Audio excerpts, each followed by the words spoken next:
Soyez les bienvenus, chacun, chacune, aujourd'hui en ce vendredi saint, ce vendredi où nous sommes rassemblés pour méditer sur l'œuvre de salut de Dieu en Jésus-Christ.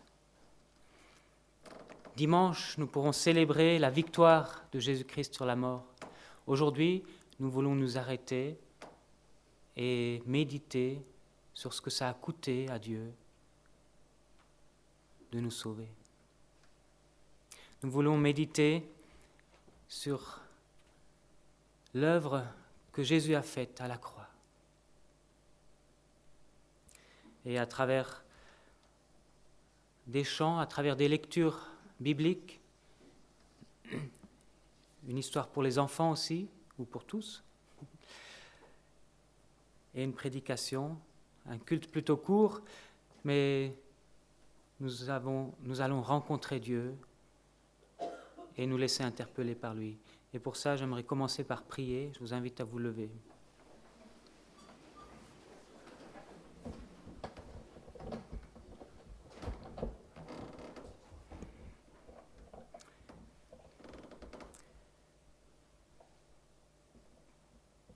Notre Père céleste, notre bon Père céleste, nous nous rassemblons aujourd'hui devant toi. Nous venons rechercher ta présence. Nous venons prendre un temps où nous nous arrêtons pour que toi tu puisses nous parler. Et Seigneur, aujourd'hui, nous voulons nous souvenir de la souffrance, de la mort que Jésus-Christ a subie. Nous voulons nous souvenir de ce que ça t'a coûté de nous sauver. Et nous sommes aussi là parce que nous pouvons te louer, parce que nous connaissons la suite de ton œuvre, et nous pouvons te louer parce que nous savons que nous sommes au bénéfice de cette œuvre. Nous savons que nous sommes au bénéfice de ton amour. Viens ce matin nous rencontrer, viens ce matin nous parler personnellement, afin que nous puissions grandir dans notre foi et repartir encouragés à marcher fidèlement avec toi. Merci parce que tu es au milieu de nous et nous voulons t'adorer, te glorifier. Au nom de Jésus-Christ, notre Sauveur. Amen. Je vous invite à reprendre place.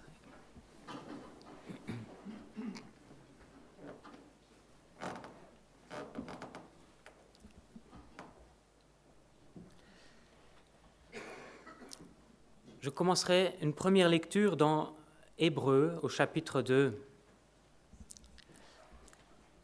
Mais nous constatons ceci. Jésus a été rendu pour un peu de temps inférieur aux anges, afin que par la grâce de Dieu, il meure en faveur de tous les humains. Et nous le voyons maintenant couronné de gloire et d'honneur à cause de la mort qu'il a soufferte. En effet, il convenait que Dieu, qui crée et maintient toutes choses, élève Jésus à la perfection au travers de la souffrance, afin d'amener beaucoup de fils à participer à sa gloire. Car Jésus est celui qui les conduit au salut. Tout d'abord, ce passage nous rappelle que Jésus s'est abaissé. Le texte dit « Jésus a été rendu pour un peu de temps inférieur aux anges ». Lui qui avait tout au ciel, qui avait la gloire de Dieu,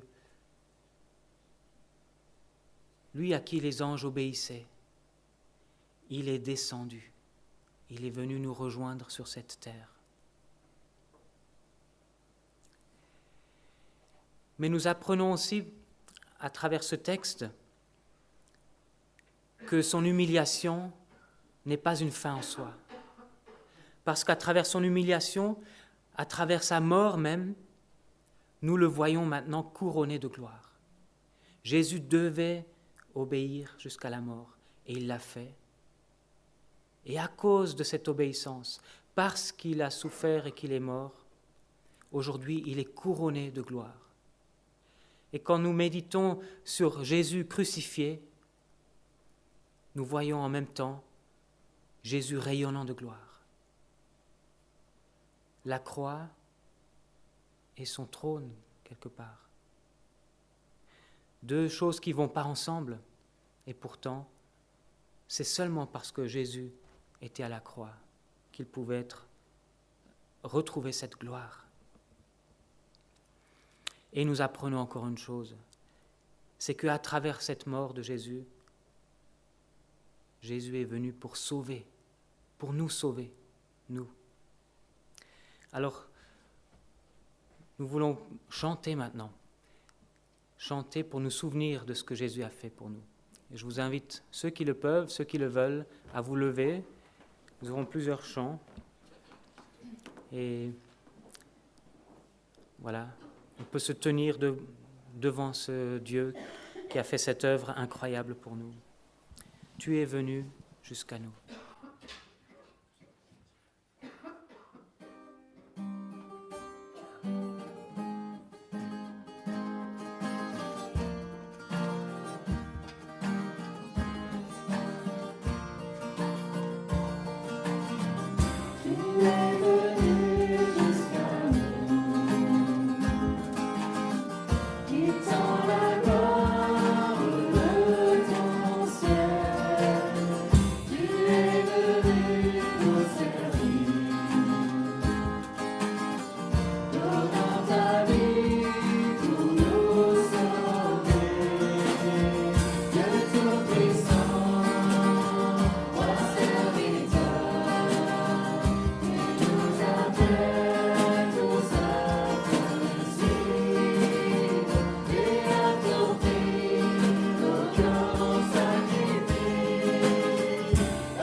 Dans le chant du serviteur, en Ésaïe 53, nous lisons méprisé et délaissé par les hommes.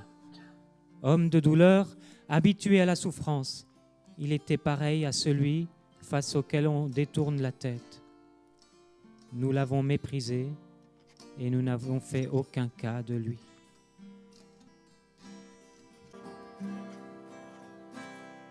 Sur le mont du Calvaire, il était une croix où Jésus souffrit tant de douleur.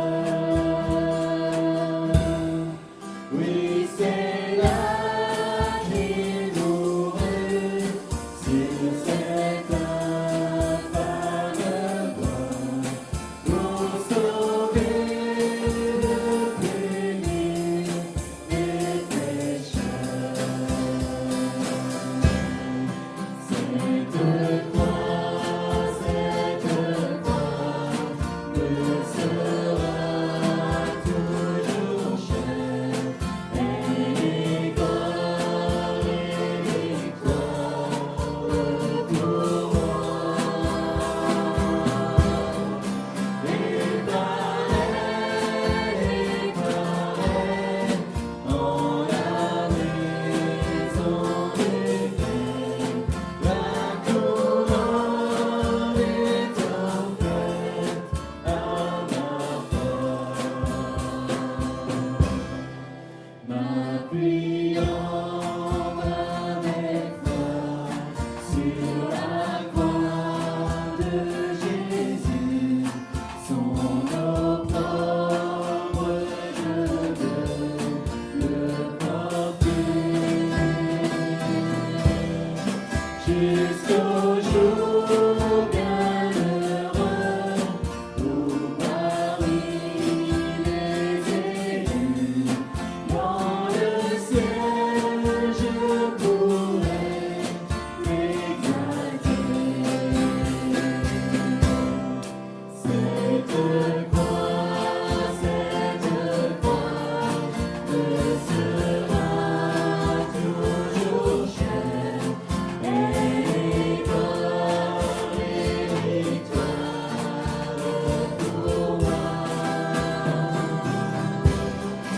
Et par elle, en la maison du Père, la couronne est offerte à ma porte. Cette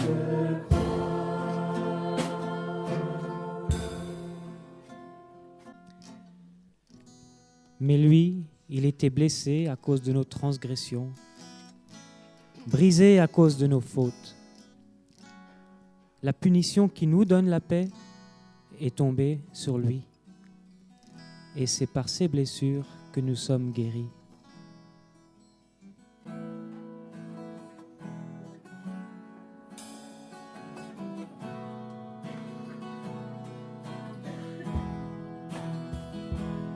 Quel sauveur merveilleux je possède, il s'est sacrifié pour moi,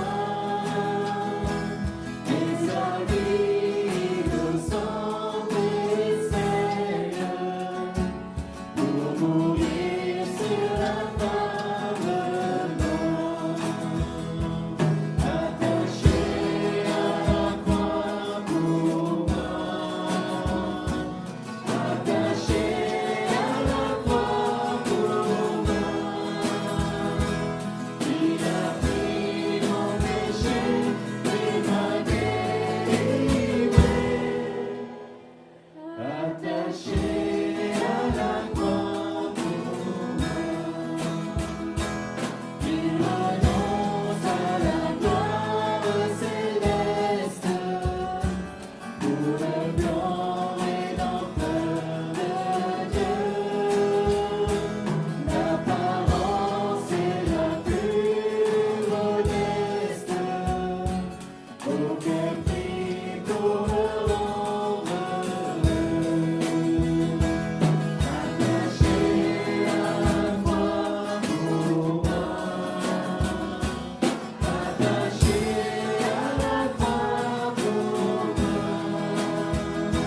arraché à la croix pour moi.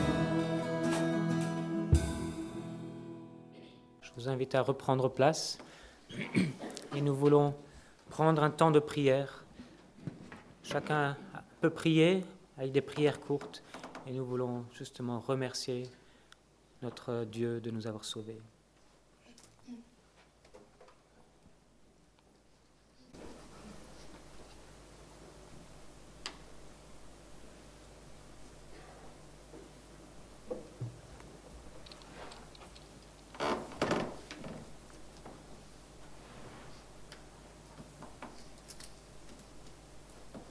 Seigneur Jésus, quel amour exceptionnel, inestimable tu as déversé sur nous. Parce que c'est toi qui as pris toute la colère de Dieu, celle qui nous était destinée. Seigneur, c'est toi qui as souffert à notre place. C'est toi qui as été meurtri, persécuté. Seigneur, je te loue et je te remercie pour ton amour.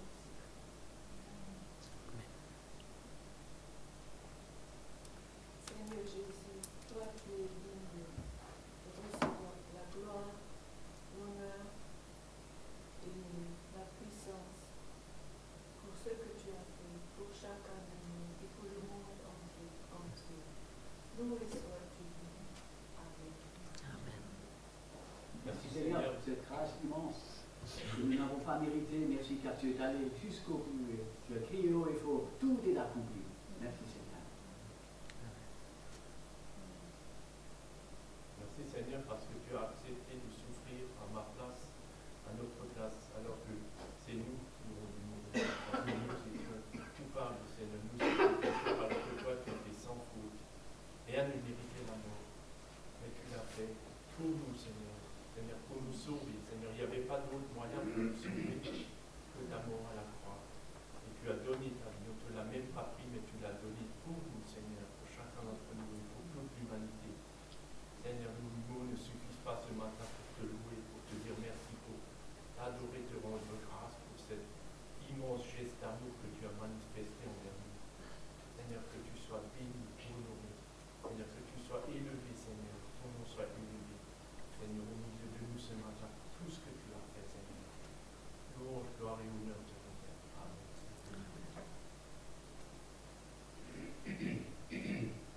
Merci Seigneur parce que tu as fait la volonté de ton Père.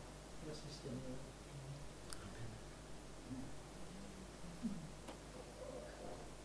Oui, Seigneur, ce ne sont pas les clous qui t'ont retenu sur la croix, et c'est ton amour. Amen. Merci Jésus parce que tu es resté obéissant jusqu'à la mort. Merci pour avoir pris mon péché. Merci de m'avoir libéré.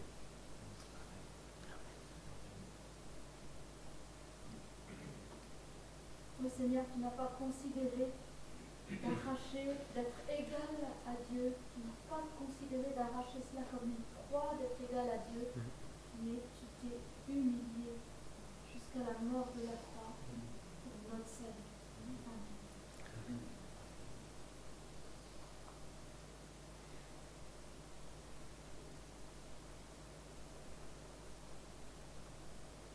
Merci d'avoir triomphé sur l'enfer, Seigneur. Merci d'avoir triomphé sur notre péché. Merci, Seigneur.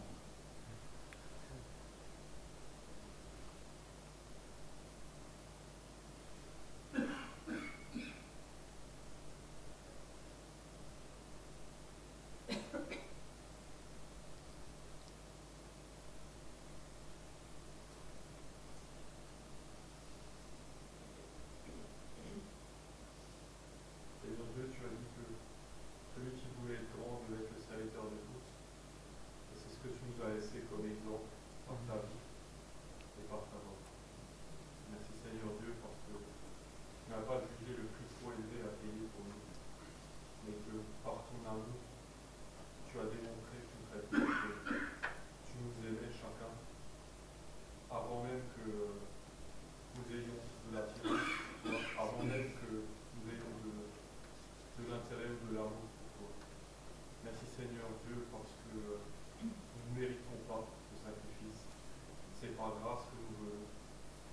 rend grâce. Nous te rendons toute la gloire.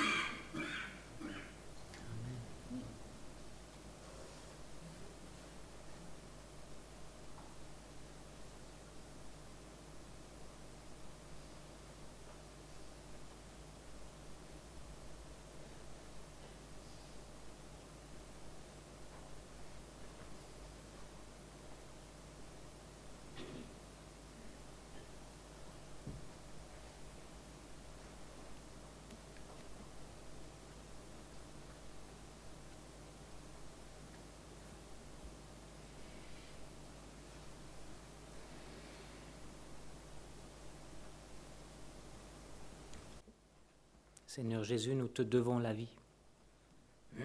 Parce que toi, tu as donné ta vie.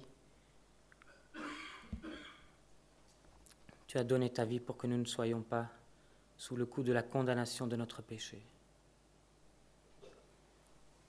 Merci parce qu'à travers ta mort, nous pouvons être réconciliés avec le Père. Nos péchés, tous nos péchés, peuvent être pardonnés. Et maintenant, le Père nous voit saints, sans défaut, à travers ton sang, à travers toi. Merci Jésus pour cette grâce, ce cadeau immérité.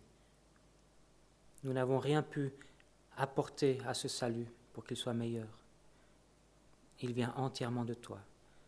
Et nous voulons le reconnaître et te louer et t'adorer pour cela. Toi le grand Sauveur. Toi le seul Sauveur. À toi soit la gloire, Seigneur Jésus. Amen.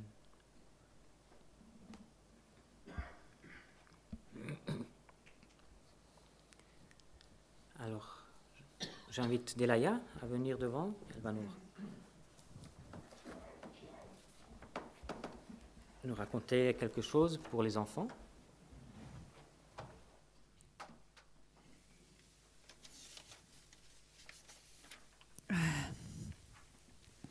Alors j'espère que ça ne va pas que être pour les enfants, mais que ça va aussi intéresser les plus grands.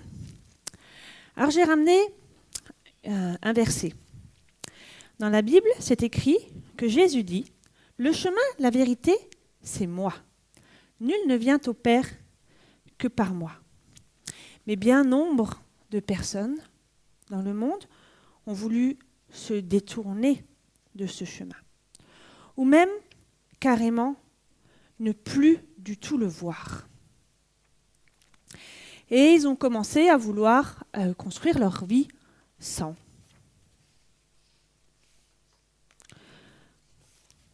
Par leurs propres efforts, construire une vie de famille,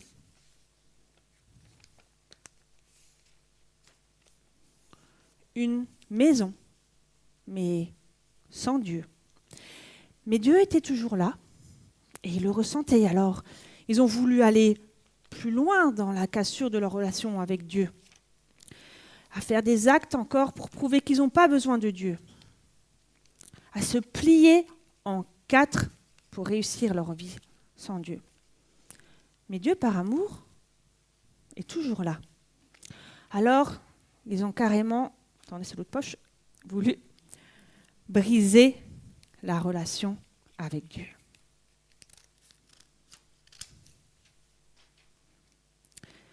Par notre péché, on a brisé cette relation.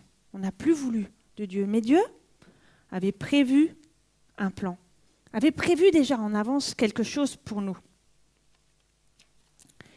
Il aimait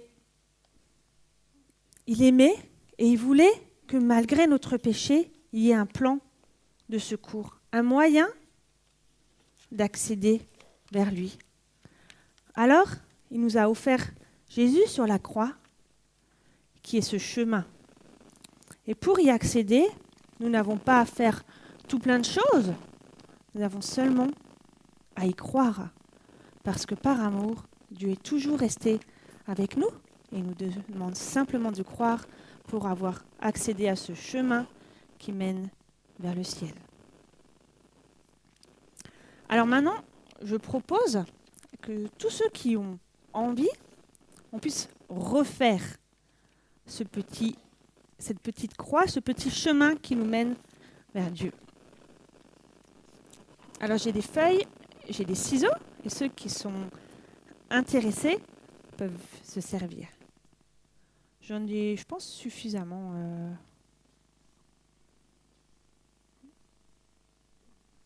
Peut-être Amaris, tu veux bien aider à distribuer les choses ?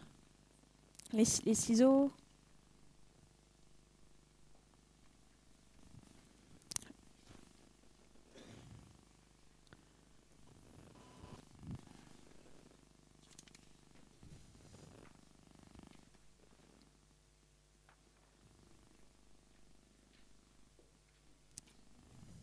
Voilà.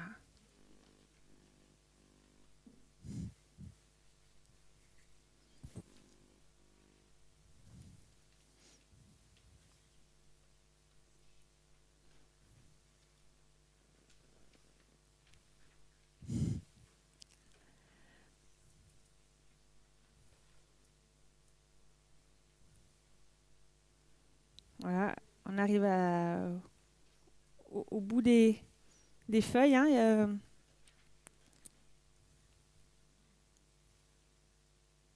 Ah, il n'y a plus de feuilles.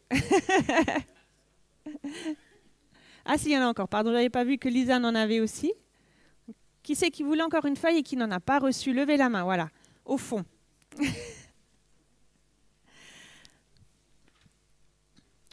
Donc voilà, l'histoire c'est que Dieu nous a, et dans la Bible on le lit, que Jésus est le chemin ne vient que par lui, c'est le chemin, la vérité et la vie. Et certaines personnes l'ont détourné, alors on tourne notre feuille, et même n'ont plus du tout voulu en entendre parler. Et là, il faut la retourner encore une fois. OK ? Hein ? Pour qu'on puisse lire. De votre sens, vous devez pouvoir lire Jésus. C'est important d'avoir la feuille dans ce sens-là, sinon votre verset il sera à l'envers à la fin. Et donc, on a commencé à vouloir faire des actions pour être loin de Dieu. Et alors, on prend le coin supérieur et on replie le long du bord. Vous en aviez plus des feuilles, les filles ? Est-ce que vous voulez faire avec moi ?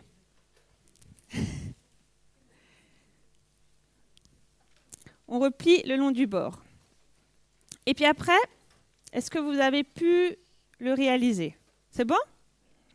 Alors, Lisanne, il faut plier maintenant pour faire la maison. Parce qu'ils veulent construire leur vie, leur famille. Et alors, on plie dans ce sens-là. Prends la feuille dans ta main. On a envie de montrer qu'on arrive. Alors, on s'achète une maison, on s'achète des biens, on essaye de combler ce vide qu'on crée, qu'on n'a pas Dieu. Puis, on se rend compte que ce n'est pas suffisant. Alors, on veut aller encore plus loin et on se met même à se plier en 4. Alors, depuis là, donc sur le long de cette ligne que vous avez formée, vous pliez. OK ? Tiens, Ivana.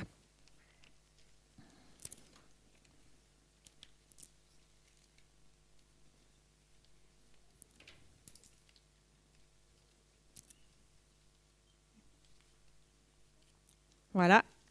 Et on a voulu encore aller plus loin. Donc la pointe en bas, on plie encore une fois.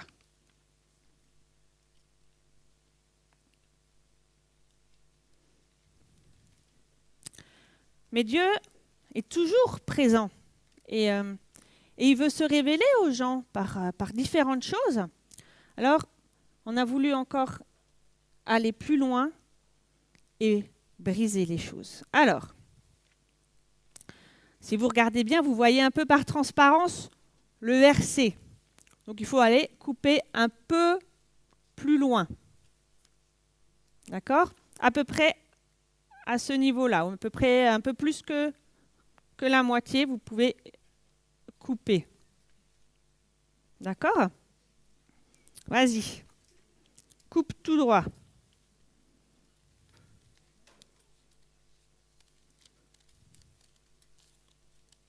Voilà. Et ça, c'est fichu, c'est parti, c'est par terre.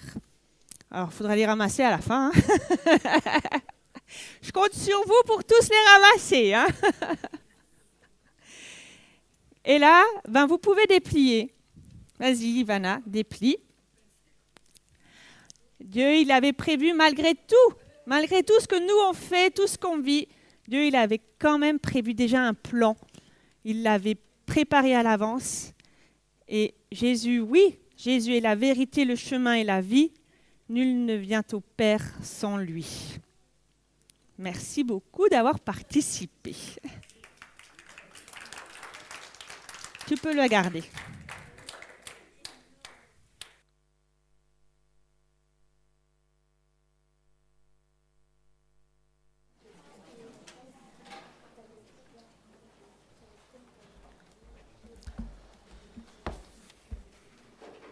Très bien. Et si vous avez besoin qu'on vous redonne une feuille pour le faire à la maison, peut-être dans les fêtes de famille, ou alors parce que vous avez ça n'a pas fonctionné, ça peut arriver, eh bien, vous pourrez demander à Delaya, on peut vous fournir encore des feuilles.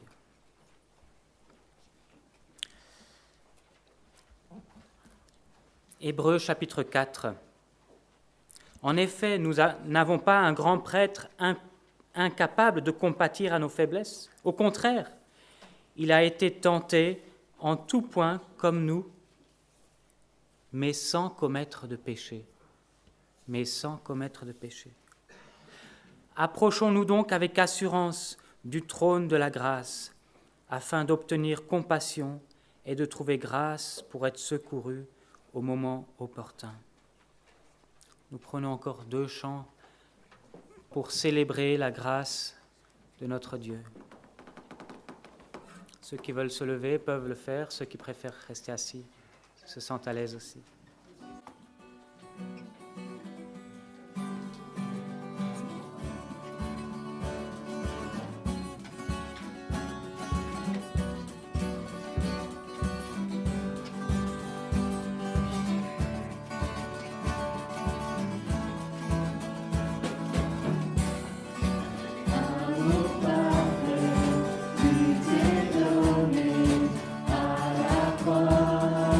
Pour tout effacer.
présence de ta majesté. Me voici, confondu par ton amour. Pardonné, je pardonne en retour. Me voici, conscient d'être ton plaisir, sanctifié par le feu de ta gloire. Car je sais l'amour le plus grand m'est donné. Tu as offert ta vie, le plus grand sacrifice.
Je vous invite à reprendre place.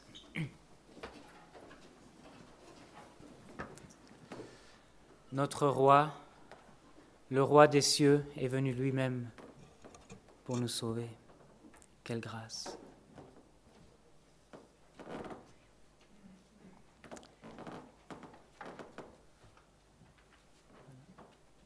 Merci à l'équipe de louanges de nous avoir conduits dans ces chants. Et Mathieu, tu peux mettre la présentation, s'il te plaît.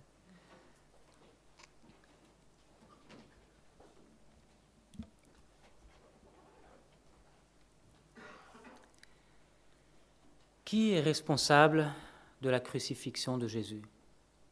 Qui est responsable? C'est la faute à qui?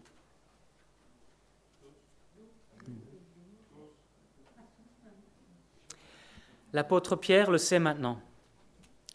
Jésus est mort. Vendredi. Tout est terminé. Il n'y a plus d'espoir. Il n'a plus d'espoir.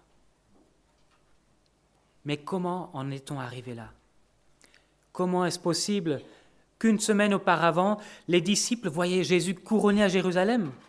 Comment se fait-il qu'il y a une semaine, Jésus avait son fan club et que la foule entière acclamait Jésus? Ils l'ont célébré comme un roi qui rentrait dans Jérusalem, comme le Messie attendu qui libérerait le peuple. Comment est-ce possible que maintenant tout soit fini, que Jésus a été condamné, qu'il a été crucifié? Comment est-ce possible que Pierre lui-même, qui était sûr de lui, ait trahi Jésus, abandonné Jésus?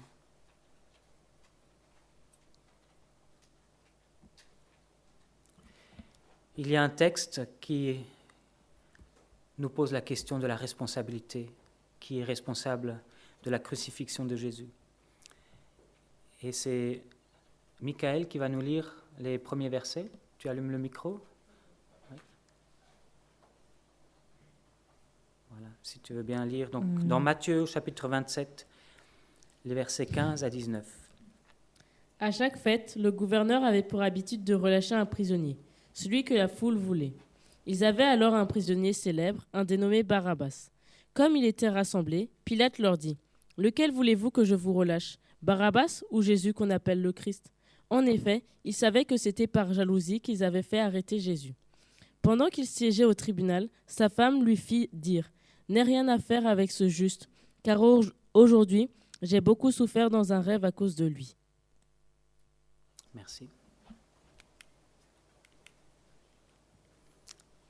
Est-ce que tu peux avancer? Je ne sais pas si c'est branché derrière le... Voilà, merci. Pilate. Bien sûr, Pilate est le responsable. Pilate était gouverneur ici à Jérusalem. C'est lui, en fin de compte, qui est le juge, celui qui peut juger d'une affaire, celui qui peut faire condamner à mort. Pilate, bien sûr, c'est lui le responsable. Pourtant, Pilate a bien essayé, jusqu'à un certain point, d'éviter de condamner Jésus. Il avait discuté avec lui avait posé des questions, l'avait interrogé. Il n'avait trouvé aucun motif de condamner Jésus. Et puis il donne la possibilité au peuple de choisir un prisonnier à relâcher, comme il le fait chaque année à la fête de Pâques. Il espérait probablement que le peuple choisisse de libérer Jésus. Une semaine avant, ce Jésus était acclamé, Pilate l'avait entendu. Il espérait que le problème politique qui était en train d'émerger allait se résoudre avec le peuple qui allait être raisonnable. Les chefs juifs avaient dit à Pilate, attention, on va en parler plus haut. Attention, cette affaire, il faut que tu la gères comme nous on veut.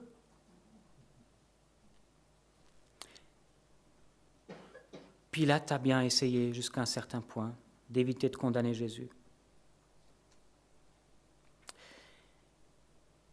Et puis il propose donc de gracier un prisonnier. Autrement dit, il propose de rendre un prisonnier juste par grâce, tout simplement, sans qu'il y ait de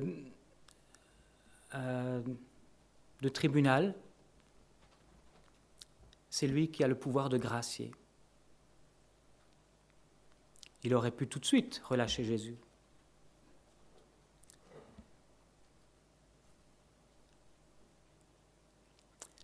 Sa femme vient lui dire, attention, j'ai été tourmentée dans mes rêves à cause de ce juste.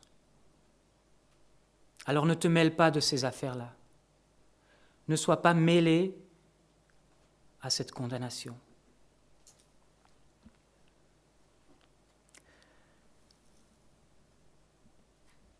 Pilate aurait pu libérer ce juste par justice, tout simplement parce que ça aurait été juste qu'il soit libre. Sa femme l'a prévenu, elle était tourmentée à l'idée de l'injustice qui allait être commise. Mais Pilate a choisi la lâcheté en demandant au peuple de prendre position.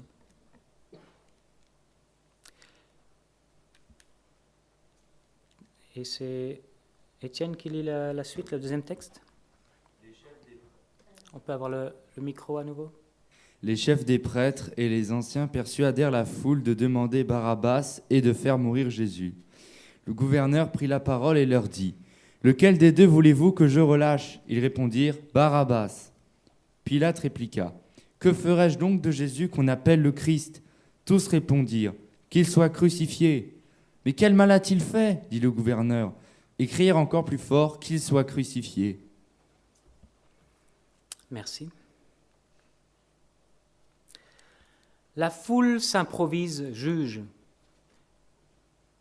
Ils n'ont pas de compétences dans le domaine. Et puis, surtout, ils sont manipulés par les chefs des prêtres, ceux qui se sont opposés à Jésus durant son ministère et qui aimeraient voir la fin de l'influence de Jésus. Ils sont manipulés et sont donc de mauvais juges. En fait, il n'est plus question de justice ici. Parce que quand Pilate demande « Mais quel mal a-t-il fait ?» ce qu'on demande lors d'un procès. Et puis il faut apporter des preuves. La réponse est simplement ce cri qui est scandé, qu'il soit crucifié. On ne cherche même plus à dire que Jésus avait fait des injustices.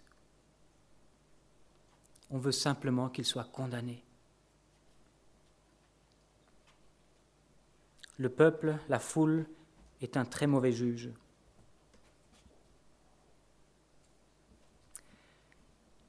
Éventuellement, Jésus aurait pu être fait prisonnier parce qu'il a provoqué des mouvements de foule. Il aurait pu être puni, avec des coups de bâton ou des fouets. Mais le peuple appelle la peine capitale, sans qu'il y ait de crime. C'est disproportionné. Ça n'a pas de sens.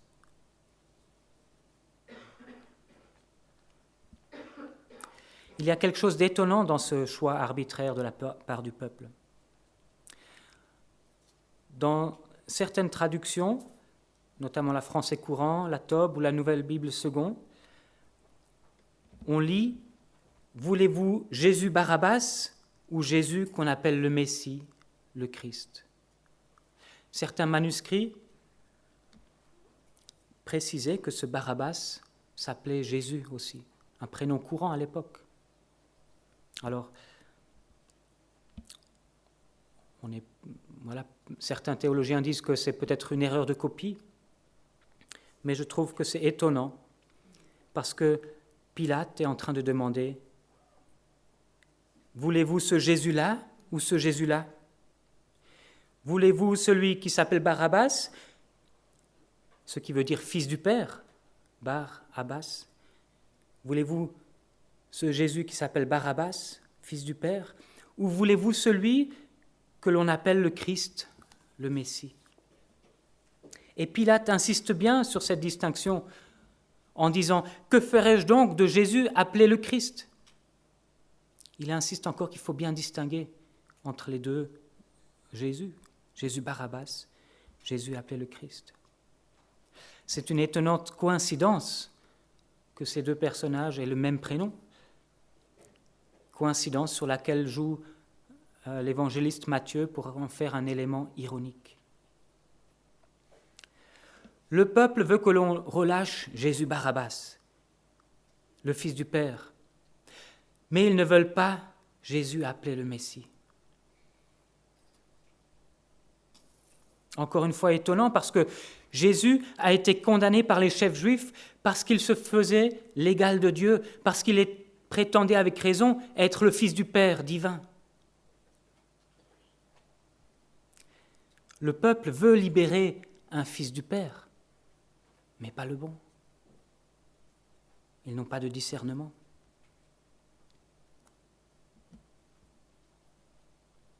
Ce qu'ils avaient condamné chez Jésus, qu'il s'appelait Fils de Dieu, ils le veulent maintenant chez ce Barabbas. Par contre, ils ne veulent pas de ce Jésus qu'on appelle le Messie. Mais vous savez, Jésus n'est pas celui qu'on appelle le Messie, il est réellement le Messie. Barabbas, lui, était éventuellement quelqu'un qu'on aurait pu appeler à tort le Messie, parce qu'il s'est battu avec les armes contre l'Empire romain, contre l'envahisseur. Mais Jésus, lui, n'était pas quelqu'un qu'on pouvait appeler Messie, mais qui est réellement le Messie.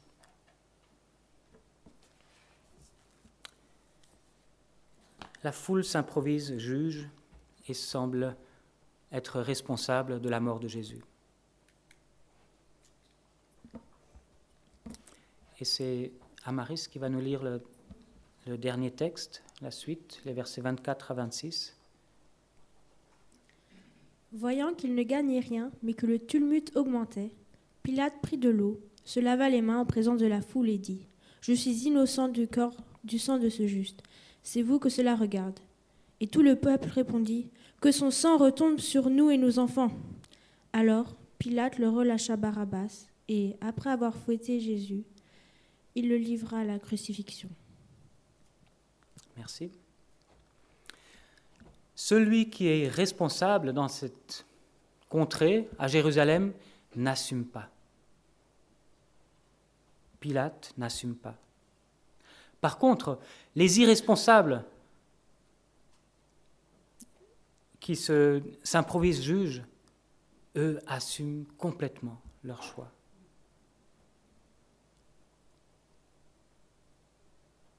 C'est étonnant dans ce récit, cette discussion entre Pilate et le peuple pour savoir qui est responsable de la mort de Jésus.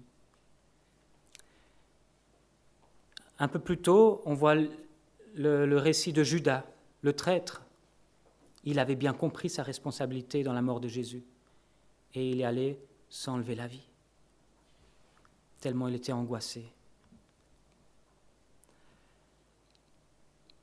Pilate, lui, qui avait été prévenu par sa femme de ne rien avoir à faire avec ce juste, Pilate, lui, a trouvé la solution en se lavant les mains. Un signe pour dire qu'il est innocent du sang de ce juste. Et autant dans la bouche de la femme de Pilate, autant dans la bouche de Pilate, on entend ce mot « juste ». Étonnant qu'une femme romaine appelle Jésus injuste.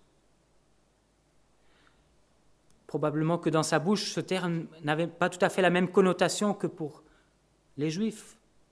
C'est-à-dire qu'elle n'imaginait pas qu'en disant que Jésus est juste, elle disait en réalité qu'il était sans péché. Parce que nul n'est juste si ce n'est Dieu. Le peuple d'Israël, qui avait la loi, aurait été à même de discerner que ce Jésus était réellement juste. Mais là, c'est une Romaine qui exprime cela parce qu'elle a été tourmentée en songe.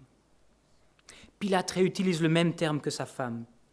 Il parle du sang de ce juste et il essaie de se dégager de sa responsabilité dans cette mort d'un juste.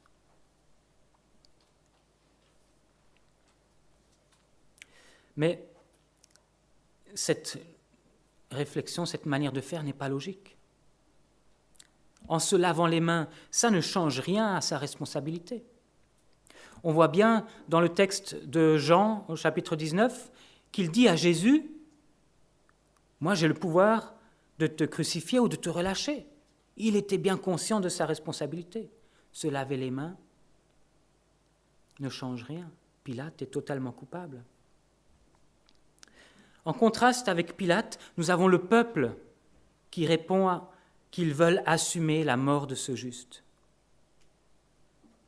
Que son sang retombe sur nous et sur nos enfants. Bien sûr, ils étaient convaincus que Jésus n'était pas juste, puisqu'il était accusé de blasphème, entre autres. Et dans la loi juive, un blasphème mérite la mort. Mais Jésus était effectivement juste. Et ces paroles qui avaient été interprétées comme blasphématoires étaient pourtant vraies dans la bouche de Jésus. Alors le peuple, la foule, veut assumer la mort de Jésus et demande à ce que son sang retombe sur eux et sur leurs enfants. C'est-à-dire que s'il y a besoin de vengeance, parce qu'il y aurait eu une erreur dans le procès, s'il y avait eu besoin de vengeance, ils étaient prêts à en subir les conséquences. Une parole bien téméraire. Parce qu'en disant ça, ils sont bien responsables de la mort de Jésus.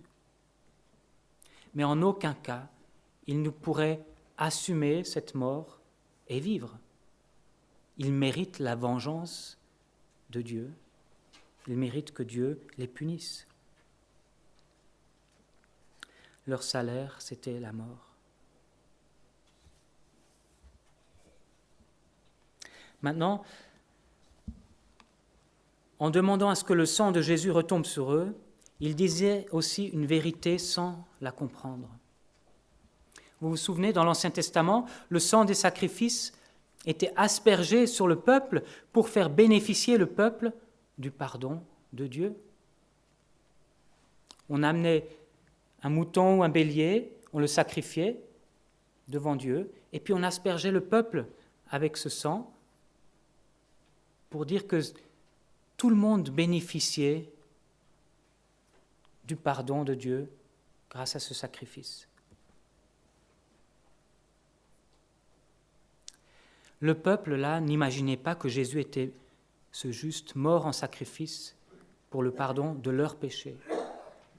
En quelque sorte, leurs paroles sont prophétiques, parce qu'effectivement, le sang de Jésus va être aspergé sur eux, à condition qu'ils se repentent, à condition qu'ils acceptent leurs responsabilités et qu'ils acceptent que le sang de Jésus peut les purifier.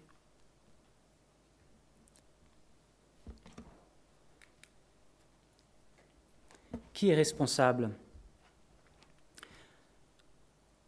Le responsable qui n'assume pas, Pilate. Les irresponsables qui veulent assumer, mais qui ne peuvent pas assumer ça et vivre. Et moi face à Jésus, et moi face à la croix.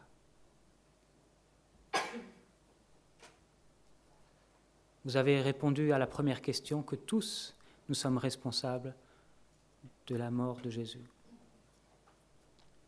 C'est vrai. Contrairement à Pilate, nous devons d'abord nous rendre compte de notre responsabilité. Nous sommes responsables à cause de notre péché. Nous sommes responsables parce que nous sommes de nature rebelle à Dieu, parce que nous ne voulons pas nous soumettre à Dieu, parce que nous ne voulons pas lui obéir, nous ne voulons pas lui plaire, nous voulons faire ce qui nous plaît dans notre vie, nous voulons diriger notre vie comme bon nous semble. Voilà notre péché. Nous sommes responsables. Si nous nous lavons les mains en disant « mais je suis quelqu'un de bon », si nous nous lavons les mains en disant « mais je fais des bonnes œuvres, ça compense bien les péchés », si nous nous lavons les mains en disant « ah, j'étais pas au courant », Dieu ne m'est jamais apparu pour me dire ce qu'il aime ou ce qu'il n'aime pas, ce qu'il considère comme péché. Si nous faisons ça, nous sommes comme Pilate et nous n'assumons pas. Alors la première chose à faire, c'est de se rendre compte de notre péché, de réaliser que nous sommes pécheurs et que nous méritons la mort. Oui, je suis responsable de la mort de Jésus.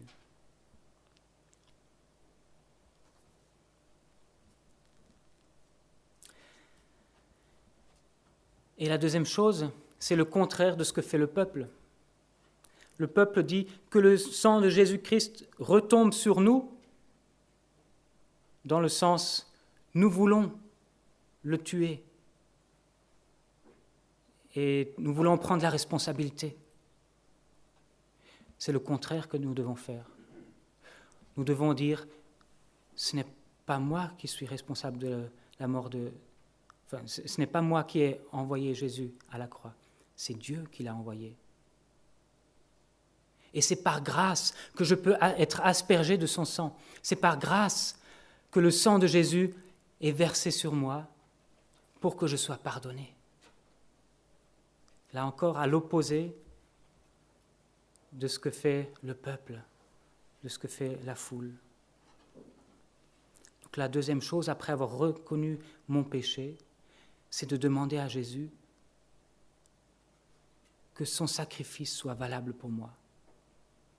C'est de lui demander d'échanger ma vie contre la sienne,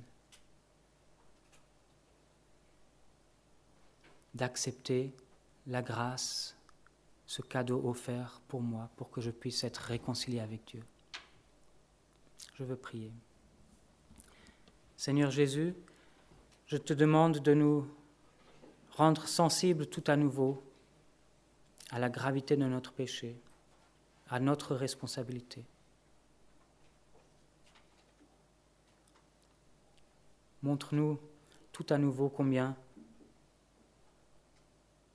nous méritons la mort à cause de notre péché. Et par ton Esprit, Seigneur, convainc-nous de ce péché et amène-nous à la repentance. Nous avons besoin de nous repentir jour après jour. Nous avons besoin de nous repentir une fois pour toutes lors de cette nouvelle naissance que tu nous proposes.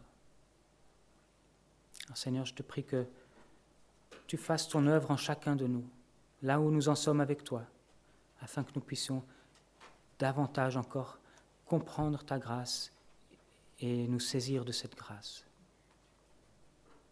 Amen.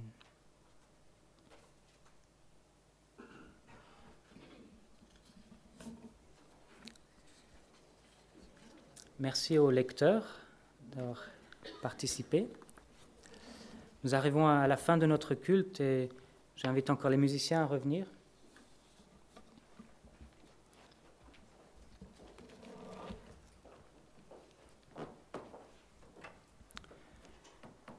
Ceux qui veulent accepter cette grâce de Jésus-Christ,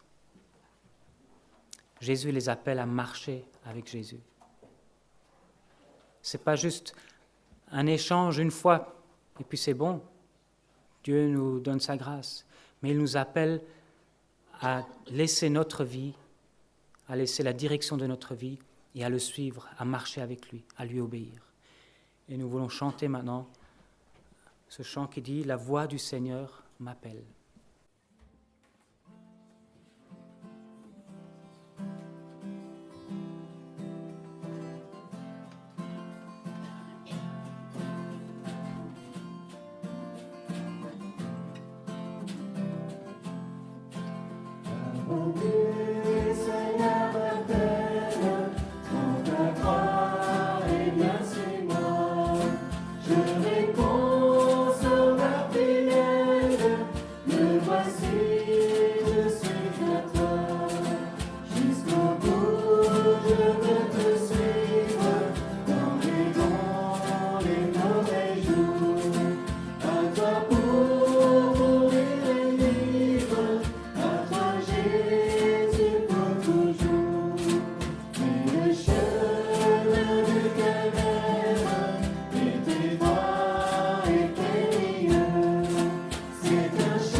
Que le Seigneur Jésus vous bénisse, que son sang soit répandu sur tous ceux qui le veulent, que vous soyez libérés de la culpabilité et que vous puissiez vivre ce temps de Pâques en glorifiant le Seigneur. Je vous souhaite un bon vendredi et à dimanche matin pour fêter la victoire de Jésus-Christ sur la croix.